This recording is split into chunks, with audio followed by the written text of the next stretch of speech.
Hello guys, once again welcome to my YouTube channel.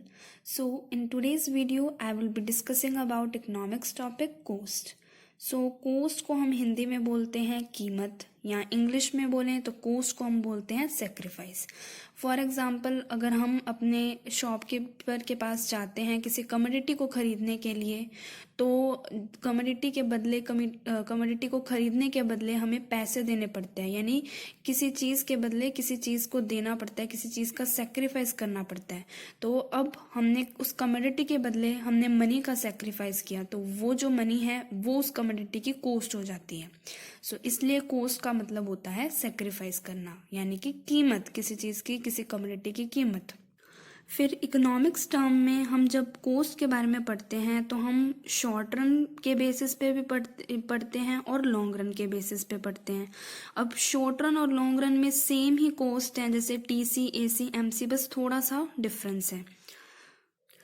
तो उससे भी पहले हमें ये देखना होगा कि शॉर्ट रन और लॉन्ग रन क्या चीज़ है. शॉर्ट रन एक ऐसा टाइम पीरियड जहाँ पर अपने जो फिक्स्ड फैक्टर है, फिक्स्ड फैक्टर जो सालों साल चलते हैं, जैसे कि लैंड, मशीनरी, जो सालों साल चलते हैं. ऐसे नहीं कि एक महीने बाद चेंज कर लिया लैंड को, एक महीने बाद मशीनरी को चेंज कर लिया, जो सालों साल हमारे चलते हैं.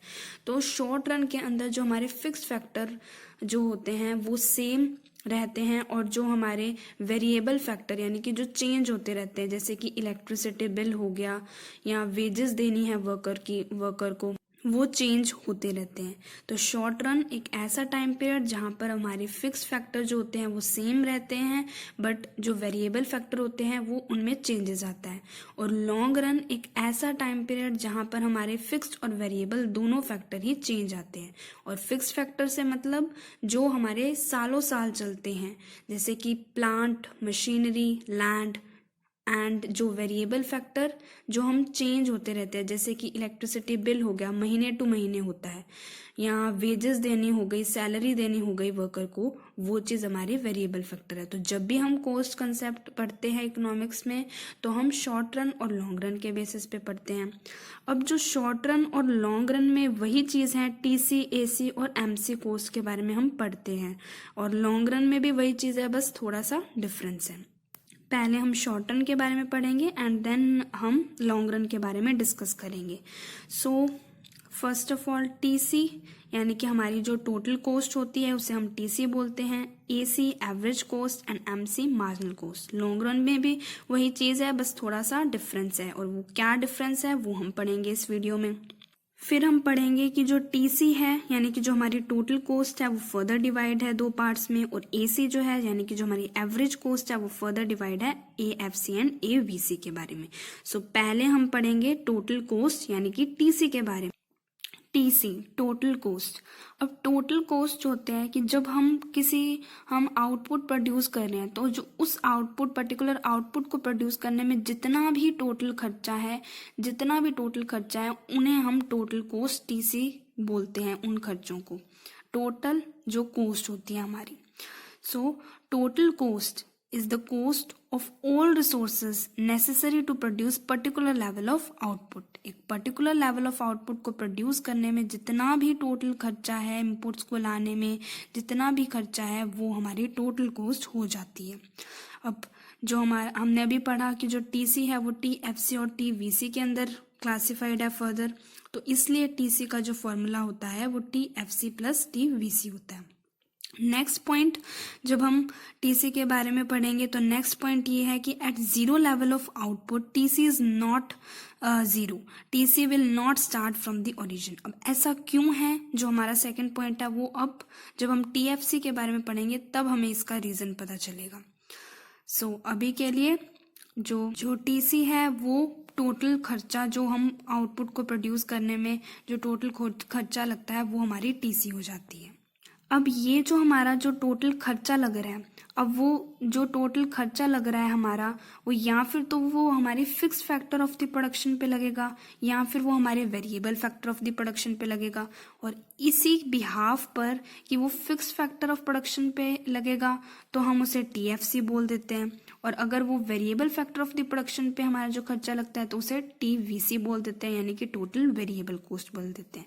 इसलिए जो हमारा टीसी होता है वो टीएफसी और टीवीसी के अंदर क्लासिफाइड होता है। TFC, total fixed cost. It is the cost incurred on the fixed input like plant, land, building and machine. Fixed input पे जो खर्चा लगता है। और ये जो TFC है वो एक पार्ट है TC का। TFC is fixed through the range of the output. अब इसका रीज़न क्या है? फॉर एग्जाम्पल कि जैसे हम जो टीएफसी यानी कि जो हम फिक्स्ड फैक्टर्स पे जो भी हम खर्चा करते हैं वो हमारी टीएफसी बन जाती है। अब जैसे एग्जाम्पल के तौर पे जैसे हमारी लैंड है, हम उस पर प्रोडक्शन करते हैं और हम अपनी लैंड पे जिस लैंड पे हम प्रोडक्शन करते हैं उसका हम रेंट देते हैं। अब चाहे प्रोडक्शन हो रही है चाहे प्रोडक्शन नहीं हो रही, यानी कि चाहे आउटपुट प्रोड्यूस हो रहा है चाहे आउटपुट प्रोड्यूस नहीं हो रहा, बट जो हमने लैंड रेंट पे ली है तो उसका तो हमें खर्चा देना ही पड़ेगा। जो हमारे रेंट है वो उसका खर्चा, वो रेंट जो है वो हमें देना ही पड़ेगा, चाहे आउटपुट प्रोड्यूस हो रहा है चाहे नहीं हो रहा। इसलिए बोला जाता है that TFC is fixed through out the range of the output, यानी कि it is positive even at the zero level of the output, कि वो कुछ ना कुछ होगा at the zero level of the output. Zero level of the output पे वो जीरो नहीं होगा। और ये जो हमने प्राइमरी फॉर्मूला पढ़ा था that TC is equals to TFC plus TVC, अब वही फॉर्मूले को हमने डिराइव किया कि टीएफसी को हम लेफ्ट हैंड साइड पे ले गए एंड टीएफसी का फॉर्मूला बन गया टीसी माइनस टीवीसी। सो अभी तक हमने टीसी के बारे में पढ़ा, टीसी के दो पार्ट किए, टीएफसी और टीवीसी। टीएफसी के बारे में भी पढ़ लिया, अब हम पढ़ेंगे टीवीसी के बारे में। टीवीसी के बारे में पढ़ने से पहले हम टीएफसी का स्केड्यूल देखेंगे। अब टीएफसी के स्केड्यूल में बस दो बातें ध्यान रखनी है कि जो हमारा टीएफसी होता है वो हमेशा सेम रहेगा, फिक्स्ड रहेगा, और zero level of the output पे भी टीएफसी कुछ ना कुछ होगा, जीरो नहीं होगा। तो वही बातों को ध्यान में रखते हुए हम अपना स्केड्यूल बनाएंगे। जैसे कि ये जो है वो टीएफसी का स्केड्यूल है, यूनिट जो है 0, 1, 2, 3, 4, 5, और जो टीएफसी है वो 10, 10, 10 सेम है। और ये जो है वो टीएफसी का डायग्राम है कि सिंस जो हमारा टीएफसी है वो डिपेंड नहीं करता हमारी यूनिट्स पे, यूनिट्स यानी कि जो हमारे आउटपुट है उस पर टीएफसी डिपेंड नहीं करता, तो इसलिए और वो सेम रहता है, इसलिए ये हॉरिजॉन्टल है parallel to the X axis. और हम टीएफसी में ये भी पॉइंट ऐड कर सकते हैं कि जो टीएफसी होता है वो हॉरिजॉन्टल होता है, पैरेलल टू एक्स एक्सिस होता है, और ये जो है वो इसका स्केड्यूल और डायग्राम बन जाएगा। Now talking about TVC total variable cost. अब जो खर्चे हमारे variable factors of the production पे लगते हैं वो हमारी टीवीसी बन जाती है, टोटल वेरिएबल कॉस्ट बन जाती है, नाम से सजेस्ट होता है। Now total variable cost is incurred on the variable input जैसे कि wages of the labour, electricity charges. It varies with level of output, it is zero at the zero level of the output. अब ये जो होता है वो main point होता है। टीएफसी में क्या होता था कि जो zero level of the output पे हमारी जो टीएफसी थी वो जीरो नहीं होती थी, कुछ ना कुछ होती थी, बट टीवीसी में क्या है, zero level of the output पे वो जीरो होगी। ये डिफरेंस है, ये भी डिफरेंस है। और वही हमारा प्राइमरी फॉर्मूला जो था TC is equals to TFC plus TVC. अब टीवीसी के बारे में बात कर रहे हैं तो टीवीसी का फॉर्मूला, टीवीसी को लेफ्ट हैंड साइड पे ले जाएंगे, that is TVC is equals to TC minus TFC. Talking about schedule of TVC, so हमने एक बात ध्यान रखनी है दैट जैसे जैसे हमारी यूनिट्स इंक्रीज होगी वैसे वैसे हमारा टीवीसी इंक्रीज होगा, बट एक सर्टन मैनर में। पहले तो जीरो लेवल पे जो हमारा टीवीसी होगा वो जीरो होगा, हमने पढ़ा। फिर अब ये बात देखने को मिलेगी कि जब हम टीवीसी का स्केड्यूल बनाएंगे, जैसे जैसे 1 से लेकर, पहले तो जीरो लेवल पे जीरो है, फिर जब जैसे जैसे वो बढ़ेगा, पहले जो टीवीसी होगा जैसे 1 यूनिट है तो टीवी 1 से लेकर टीवीसी जो है वो पहले इंक्रीज तो होगा, बट स्टार्टिंग में जो हमारा टीवीसी है वो डिमिनिशिंग रेट पर इंक्रीज होगा, एंड देन जो हमारा टीवीसी है वो कांस्टेंट रेट पर होगा, एंड देन जो हमारा टीवीसी है वो इंक्रीजिंग रेट पर इंक्रीज होगा। यानी कि यूनिट्स के साथ साथ हमारा टीवीसी इंक्रीज तो होगा बट एक कांस्टेंट रेट से इंक्रीज नहीं होगा। पहले इंक्रीजिंग रेट से होगा, फिर जो कांस्टेंट रेट से हमारा टीवीसी इंक्रीज होगा, और देन डिमिनिशिंग रेट से हमारा टीवीसी इंक्रीज होगा। अब ये इंक्रीजिंग रेट, डिमिनिशिंग रेट और कांस्टेंट रेट से क्या मतलब है, जैसे कि 10 से पहले 18 माइनस 10 8, 20, यानी कि इंक्रीज तो हो रहा है 10, 18, 24, 28, 32, 38, 46, 62 यूनिट के साथ साथ टीवीसी जो है हमारा, टीवीसी जो है वो इंक्रीज हो रहा है यूनिट के साथ साथ, यूनिट इंक्रीज हो रही है, टीवीसी इंक्रीज हो रहा है। अब ये जो है वो अब 18 से 10 से 18 हुआ, इंक्रीज हो रहा है, 8 का गैप है। 18 से 24 हुआ, अब 6 का गैप है, यानी कि जो इंक्रीज होने की रेट है वो पहले डिक्रीज हुई, 8 की रेट से इंक्रीज हुआ, 6 की रेट से इंक्रीज हुआ, फिर 4 की रेट से इंक्रीज हुआ, फिर जो इंक्रीज होने वाली गैप है वो कांस्टेंट हुई, यानी कि 28 में 24 से 28 4 का गैप आया, 28 से 32 4 का गैप आया। पहले भी इंक्रीज हो रहा था बट धीरे धीरे जो इंक्रीज होने की रेट थी वो कम होने लगी, पहले 8 6 4, फिर इंक्रीज हो रहा था तब भी बट जो रेट है वो कांस्टेंट हो गई, 4 से इंक्रीज हो रहा है, 4 से इंक्रीज हो रहा है। अब 6th लेवल से लेकर 8th लेवल तक जब हम गए तब भी इंक्रीज हो रहा था, बट अब जो रेट है इंक्रीज होने की वो बढ़ गई, 6 8 और 16। तो ये चीज़ है, कहने का मतलब ये है कि जो टीवीसी का जो हम स्केड्यूल बनाते हैं तो ये बात ध्यान देने वाली है कि यूनिट के साथ साथ हमारी टीवीसी तो इंक्रीज होती है बट एक कांस्टेंट रेट से इंक्रीज नहीं होती। पहले वो डिमिनिशिंग रेट से इंक्रीज होती है, फिर कांस्टेंट रेट से इंक्रीज होती है, एंड देन वो इंक्रीजिंग रेट से इंक्रीज होती है। और ये जो है वो हमारा टीवीसी का स्केड्यूल है, units on the x-axis and TVC on the y-axis. Now we have read our 3 cost, TC, total cost, यानी कि जब हमारा सारी जितनी भी हम प्रोडक्शन करते हैं, जितना भी आउटपुट प्रोड्यूस करते हैं उसका जो कुल खर्चा होता है वो हमारी टोटल कॉस्ट होती है। TC is divided into 2 part. TFC यानी कि अगर हमारी कॉस्ट में से जो हम फिक्स इनपुट पे, fix factor of the production पे जो खर्चा करते हैं वो TFC बन जाती है, और जो TFC होती है वो हॉरिजॉन्टल होती है पैरेलल टू एक्स एक्सिस, और जो TVC यानी कि हमारे कुल खर्चे में से जो हम वेरिएबल इनपुट पे खर्चा करते हैं वो हमारी TVC बन जाती है। तो अभी तक हमने TC, TFC और TVC के बारे में पढ़ा, अब हम इसके कंबाइंड डायग्राम के बारे में पढ़ेंगे। Now this is the combined schedule of our TVC, जहां पर हमने TFC और TVC के बारे में तो स्केड्यूल पहले ही पढ़ा था कि TFC जो है वो यूनिट्स के साथ साथ सेम है, और TVC जो है वो इंक्रीज हो रही है बट एक कांस्टेंट रेट से नहीं हो रही। एंड देन जब हम तीनों के बारे में पढ़ रहे हैं तो TC जो है वो TFC प्लस TVC है, वो फॉर्मूला लगाएंगे तो हम अब इजीली TC निकाल सकते हैं। TC 10 plus 0 10, 10 plus 10 20, TC is equals to TFC plus TVC। तो ये जो है वो कंबाइंड स्केड्यूल है हमारी TFC, TVC और TC का। Now talking about the diagram, combined diagram of TFC, TVC and TC।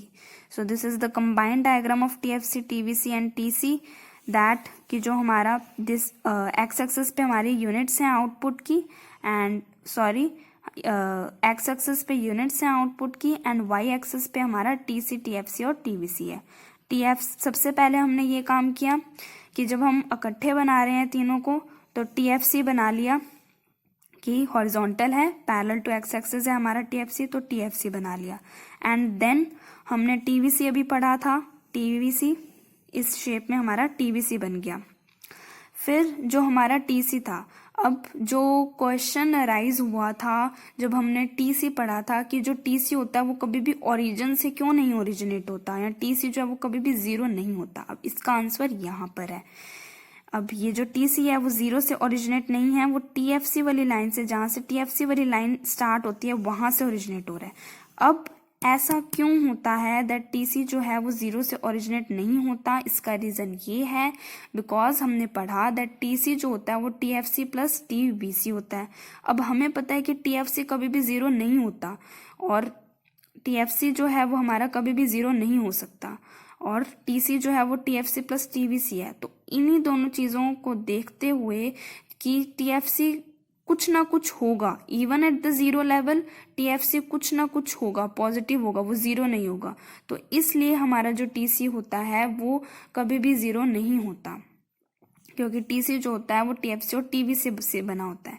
और यहाँ पर हम जो डायग्राम में देख सकते हैं कि जो टीसी है वो टीबीसी के हमारे पैरेलल नजर आ रहा है। तो ये जो गैप है वो टीएफसी का है, ये जो कांस्टेंट गैप है इन दोनों के बीच में वो टीएफसी के कारण है कि टीएफसी फिक्स्ड है, उस कारण से है। So this is the combined diagram of our TFC, TBC and TC. Now next we talk about our another cost, that is AC, average cost, and further we will learn that our average cost is divided into two parts, just like TC, that AFC and AVC. So here is our AC, that is average cost, AFC, that is average fixed cost, and AVC, that is average variable cost. Now अब इसे हम एक example से समझेंगे that ये क्या होता है। फॉर एग्जाम्पल दैट कि 5 टॉफीज है हमारे पास। 5 टॉफीज जो हैं वो 10 रुपीज़ की हैं। 5 टॉफीज 10 रुपीज़ की हैं। तो जब हमें 1 टॉफी की कॉस्ट कैलकुलेट करनी है तो हम इजीली कैलकुलेट कर सकते हैं कि 5 टॉफी जो है वो 10 रुपीज़ की है, तो 1 टॉफी जो होगी वो 10 डिवाइडेड बाय 5 2 रुपीज़ की होगी। अब इसमें हमने जो 1 टॉफी की जो कॉस्ट है वो कैसे निकाली? 10 डिवाइडेड बाय 5। अब ये जो 10 है वो क्या चीज़ है? हमारी जो टोटल कॉस्ट है कि 5 टॉफी की जो टोटल कॉस्ट थी हमने टीसी ऊपर रखा, और जो नीचे जो हमारा जो 5 था वो क्या चीज़ थी? जितनी क्वांटिटी थी वो चीज़ थी। तो यही चीज़ हमारी एवरेज कॉस्ट, एवरेज एएफसी के बारे में हम समझेंगे इसी एग्जांपल से, कि जब भी वही कि जो अगर हमें 1 टॉफी की कीमत निकालनी है यानी कि हमें एवरेज कॉस्ट निकालना है, और एवरेज कॉस्ट हमने कैसे 1 टॉफी की कीमत कैसे निकाली थी? 10 डिवाइडेड बाय 5। 10 क्या चीज़ थी? टोटल कॉस्ट थी हमारी 10, एंड डिवाइडेड बाय 5। 5 जो थी वो हमारी क्वांटिटी थी। तो इसी से हमारा एसी का फॉर्मूला डिराइव हुआ that AC is equals to TC divided by quantity. एक चीज की, एक यूनिट की कॉस्ट निकालेंगे तो हम ऐसे निकालेंगे। Now here is it written that average cost is the cost per unit of the output. AC is equals to TC divided by Q. कि हमें एक टॉफी की कीमत निकालनी थी तो वो हमारा एवरेज कॉस्ट हो गया, एक टॉफी की एवरेज कॉस्ट होगी। और हमने उस एक टॉफी की कीमत निकालने के लिए क्या किया? 10 डिवाइडेड बाय 5 कि जो 5 टॉफी की जो टोटल कॉस्ट थी, 5 टॉफी की जो टोटल कॉस्ट थी वो 10 थी, उसे ऊपर रखा यानी कि टोटल कॉस्ट को ऊपर रखा, और 5 जो हमारी क्वांटिटी थी उसको नीचे रखा यानी कि वो चीज़ हमारी क्वांटिटी होगी। तो इसी से हमारा AC is equals to TC divided by quantity formula derive हुआ। So average cost is cost per unit of the output. और एवरेज कॉस्ट का अनदर फॉर्मूला है दैट सिंस एवरेज कॉस्ट जो है वो 2 पार्ट में डिवाइड है, AFC और AVC, so AC is equals to AFC plus AVC. Next we talk about our average fix cost that is AFC. AC का ही part है। अब AC जो था वो TC डिवाइडेड बाय क्वांटिटी था। अब जो हमारा AFC है वो TFC डिवाइडेड बाय क्वांटिटी है, यानी कि TFC की पर यूनिट निकालनी है। तो इसीलिए यहाँ पर लिखा average fixed cost is per unit fixed. और यही जो हमारा एक फॉर्मूला तो ये बन गया that AFC is equals to TFC divided by quantity, और दूसरा फॉर्मूला ये बन गया दैट AC जो होता है वो AFC प्लस AVC होता है। अब AVC की ये जो था वो हमारा प्राइमरी फॉर्मूला था, और AVC की निकालनी है। सिंस हम AFC की बात कर रहे हैं तो AFC को हम लेफ्ट हैंड साइड ले गए। AFC is equals to AC minus AVC. Talking about schedule of AFC, कि जब भी हम एएफसी की बनाते हैं, अब एक क्वेश्चन यहाँ पर है दैट एएफसी का जो भी, जब हम एएफसी का डायग्राम बनाते हैं तो वो रेक्टेंगुलर हाइपरबोला की शेप में होता है। ये जो शेप है वो रेक्टेंगुलर हाइपरबोला की शेप है। अब एक बात ध्यान देने वाली है दैट कि जो एएफसी है वो कभी भी जीरो नहीं होगा। क्यों नहीं होगा? बिकॉज अभी हमने पढ़ा दैट एएफसी का जो फॉर्मूला होता है वो टीएफसी डिवाइडेड बाय क्वांटिटी होता है। अब सिंस हमारी टीएफसी जीरो नहीं हो सकती तो अब AFC is equals to TFC divided by quantity, तो इस कारण से हमारी एएफसी भी जीरो नहीं हो सकती। एंड एएफसी बेशक, जब अब एएफसी जो है वो बेशक हमारी डिक्रीज हो रही है बट कभी भी जीरो नहीं होएगी।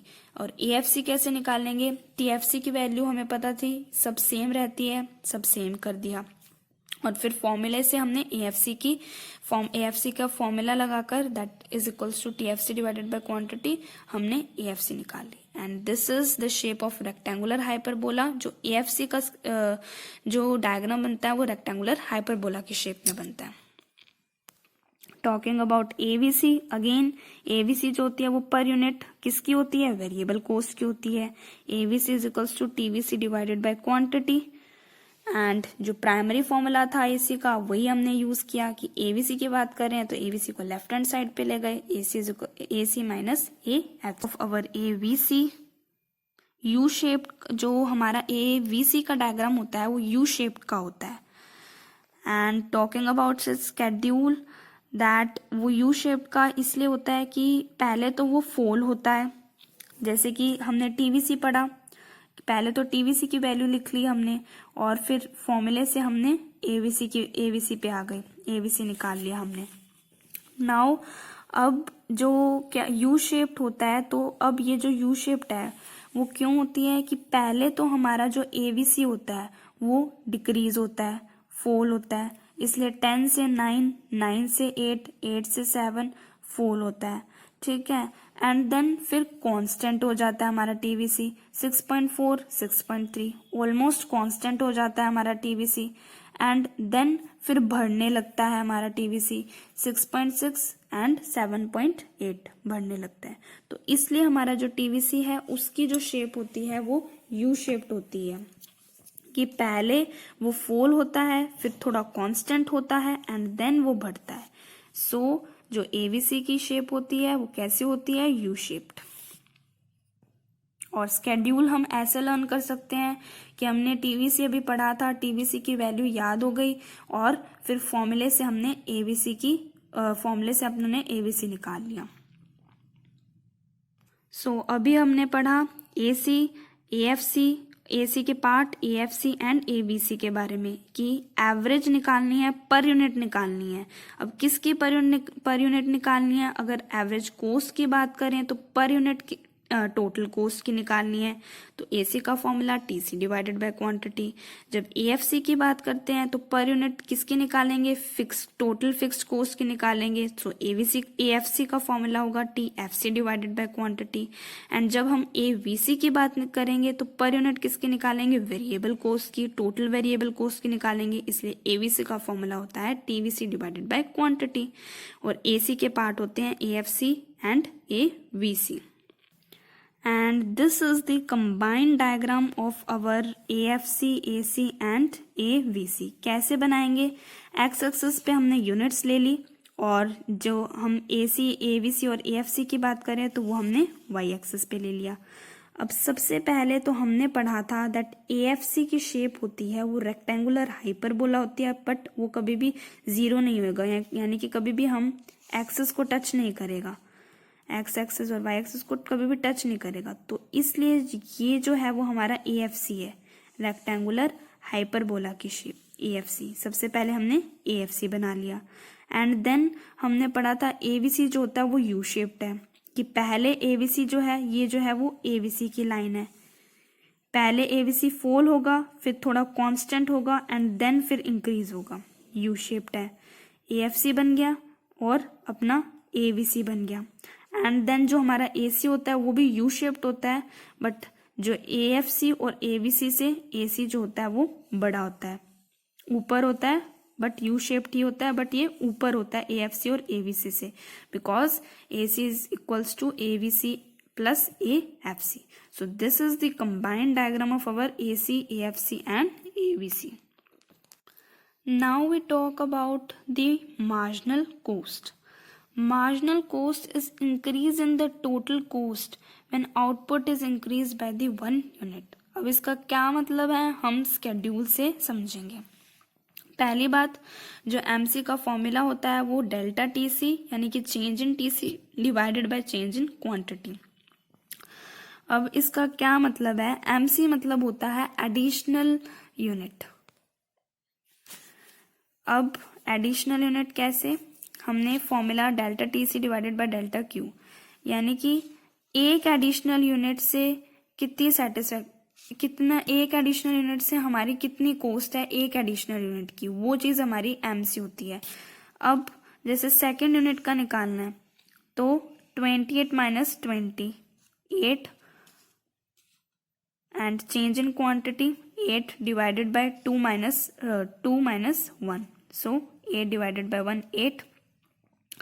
तो मतलब MC जो होती है वो एक एडिशनल यूनिट की, एडिशनल एक यूनिट से हमें कितनी कॉस्ट है हमारी एक यूनिट की, वो चीज़ निकालने के लिए होती है. अब जैसे थर्ड यूनिट के लिए निकालना है हमें, तो चेंज इन, हम फॉर्मूला लगाएंगे delta TC divided by delta quantity, यानी कि change in TC that is 34 minus 28 6 and change in quantity 3 minus 2 1, तो 6 divided by 1 6. तो इसी तरीके से MC निकालेंगे 1 एडिशनल यूनिट की कॉस्ट. अब जो हमारा MC का डायग्राम होता है वो भी U शेप्ड होता है. अब U शेप्ड मतलब पहले फॉल हो रहा है हमारा, पहले फॉल हो रहा है फिर कांस्टेंट है एंड देन इंक्रीज हो रहा है. जैसे कि स्केड्यूल में हम देख सकते हैं दैट पहले वो 8 से 6 से 4 पहले वो फॉल हो रहा है, फिर कांस्टेंट रेट है और फिर वो इंक्रीज हो रहा है. नेक्स्ट हमारा क्वेश्चन एग्जाम में पूछा जाता है दैट AC और MC के बीच में क्या रिलेशन है. तो अब इस डायग्राम के थ्रू समझेंगे हम. हमने पढ़ा था दैट AC होता है वो भी U शेप्ड होता है, MC होता है वो भी U शेप्ड होता है. बट हम देख सकते हैं कि AC फॉल हो रहा होता है तब MC, ये जो है वो MC वाली लाइन है और ये जो है वो AC वाली लाइन है. तो अब ये डिफरेंस देख सकते हैं कि जब हमारा MC फॉल हो रहा होता है तो AC भी फॉल हो रहा होता है, बट जो MC होता है वो ज़्यादा रैपिड रेट से फॉल हो रहा होता है as compare to AC, because ये जो हमारा MC है वो नीचे है. तो पहला पॉइंट ऑफ डिफरेंस ये हो गया कि जब हम रिलेशन पढ़ते हैं कि क्या रिलेशन है कि when MC fall, when AC fall, MC is also falling, but MC is falling at much rapid rate. And then जो AC होता है वो कांस्टेंट रेट पे होता है और जो MC जो होता है MC भी कांस्टेंट रेट पे होता है. और जब MC जो होता है वो राइज करने लगता है, MC जब राइज करने लगता है तो AC भी राइज हो रहा होता है. और जो MC जब राइज करता है तो वो AC के मिनिमम पॉइंट पे कट करते हुए राइज करता है. सेकेंड डिफरेंस कि सेकेंड रिलेशन यही है कि जब MC बढ़ता है तो वो AC के मिनिमम पॉइंट को कट करते हुए राइज होता है. एंड थर्ड जो पॉइंट ऑफ रिलेशन है कि जब MC बढ़ता है तो AC भी बढ़ता है, बट MC जो है वो ज़्यादा रैपिड रेट से बढ़ता है एज कम्पेयर टू AC. सो यही रिलेशन है. When MC fall, AC also fall, but MC fall at much rapid rate and MC rise by crossing the minimum point of AC. And when MC rise, AC also rise, but MC rise at much rapid rate than AC. So this is the point of relation between MC and AC. And here what it is written. Now हमने अभी तक अपनी course पढ़ी वो short run में पढ़ी कि short run में TC, AC, MC के बारे में पढ़ा. अब हम लॉन्ग रन में भी पढ़ेंगे, बस वही चीज़ है. LTC मतलब लॉन्ग रन की टोटल कॉस्ट LAC मतलब लॉन्ग रन की एवरेज कॉस्ट, LMC मतलब लॉन्ग रन की मार्जिनल कॉस्ट, और ये शॉर्ट रन के लिए होते हैं, इसलिए हम इसे STC, SAC, SMC नाम से भी जानते हैं कि स्मॉल रन की total cost and so on. तो अब दोनों चीजें सेम ही हैं बट थोड़ा सा फर्क। अब लॉन्ग रन एवरेज, ये जब अपन लॉन्ग रन के बारे में पढ़ते हैं, लॉन्ग रन एवरेज कॉस्ट को, लॉन्ग रन LAC यानी कि लॉन्ग रन एवरेज कॉस्ट को हम एनवेलप कर्व भी बोलते हैं। जब लॉन्ग रन एवरेज कॉस्ट का डायग्राम बनाते हैं तो उसे एनवेलप कर्व भी बोलते हैं, बिकॉज इस लॉन्ग रन एवरेज कॉस्ट में जो हमने शॉर्ट रन के एवरेज कॉस्ट का कॉम्बिनेशन होता है। जैसे कि ये डायग्राम में, अब जब हम एवरेज कॉस्ट बनाते हैं, शॉर्ट रन और लॉन्ग रन की एवरेज कॉस्ट जो होती है वो सेम होती है, बट जो लॉन्ग रन की, जो शॉर्ट रन में हमने पढ़ा था कि जो एवरेज कॉस्ट होती है वो यू शेप्ड होती है। अब लॉन्ग रन की एवरेज कॉस्ट भी यू शेप्ड है, बट फर्क इतना है कि ये जो यू शेप्ड है वो थोड़ी ज्यादा चौड़ी बनाते हैं। तो जब भी हम लॉन्ग रन के लिए एवरेज कॉस्ट बनाएंगे वो थोड़ी चौड़ी बनाएंगे, थोड़ी वाइड बनाएंगे। और जो लॉन्ग रन एवरेज कॉस्ट को एनवेलप कॉस्ट इसलिए बोला जाता है बिकॉज इसमें छोटे छोटे शॉर्ट रन एवरेज कॉस्ट होते हैं।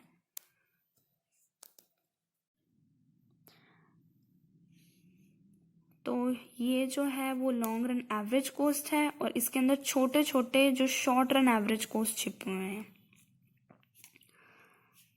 Talking about relation to LAC यानी कि long run average cost and long run marginal cost, वही चीज़ है, सारे रिलेशन सेम है जैसे हमारे शॉर्ट रन के, बस हमने थोड़े से वाइडर बना दिए। So here is the end of our video. Hope you understand the topic cost, and do like our video, share it with your friends and subscribe my channel. Thank you.